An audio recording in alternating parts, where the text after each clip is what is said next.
Salut, c'est Hadès. Dans cette vidéo, je vais te dire pourquoi s'intéresser à l'argent métal t'apporte une meilleure éducation historique et financière que ne le fera jamais l'État et son bras armé qu'est l'éducation nationale. Ah, l'argent métal, ce petit bout de vérité monétaire que l'État aimerait bien voir disparaître, dans un coffre, fermé à double tour, jeté au fond de l'océan avec une pancarte dessus, rien à voir, citoyen. Continuez à travailler et à payer vos impôts. Mais voilà, il suffit que tu t'y intéresses, un peu, pour déclencher une réaction en chaîne. Et la surprise. Tu apprends plus en un mois sur l'histoire, la finance, les mensonges institutionnels et les trahisons monétaires qu'en 15 ans d'école obligatoire. L'éducation nationale ou comment devenir un bon contribuable. On t'apprend à respecter un agenda et à te ranger en randonnion quand la cloche sonne. Répéter par cœur l'abolition des privilèges, mais pas ceux des banques. Croire que Louis XVI gérait mal son budget, pas comme nos ministres actuels bien sûr. Et surtout, on t'enseigne que la monnaie, c'est un outil neutre de l'État au service du bien commun. Mais silence radio sur le rôle vital des métaux précieux dans les civilisations. Les centaines de monnaies fiduciaires mortes d'inflation et l'éternel retour de l'or et de l'argent après chaque effondrement. Non, trop dangereux.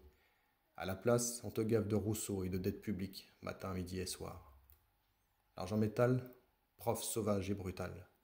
Tu veux apprendre comment fonctionne vraiment le monde? Commence par essayer d'acheter une once d'argent. Tu découvriras le vrai marché, avec ses primes, ses pénuries, ses manipulations. Les banques centrales qui achètent en cachette pendant qu'elles te disent que l'or c'est pour les boomers. Et l'histoire monétaire, pas celle des manuels, celle des empires, qui crèvent de fausses monnaies. Et surtout, tu comprendras la psychologie humaine en pleine panique. Acheter de l'argent, c'est comme lire Machiavel, avec un portefeuille. Ce que l'État ne veut pas que tu comprennes, comprendre la monnaie, c'est comprendre la servitude. Tu remarqueras, on t'explique jamais comment on crée la monnaie, que l'inflation est un impôt sans vote, que la dette publique est un choix, pas une fatalité. Mais quand tu t'intéresses à l'argent métal, tu vois que la vraie richesse est rare, tangible, durable. Tu réalises que les monnaies modernes sont des promesses, sur la foi d'un État lui-même endetté jusqu'au trognon. Tu comprends que le système tient parce que tu y crois encore. Et là, forcément, tu poses des questions. Tu veux du réel. Tu résistes. Oh non, disent-ils, pas encore un citoyen qui comprend ce qu'est une réserve de valeur. Faites-le taire. L'école de la lucidité géopolitico-historico-fiscale.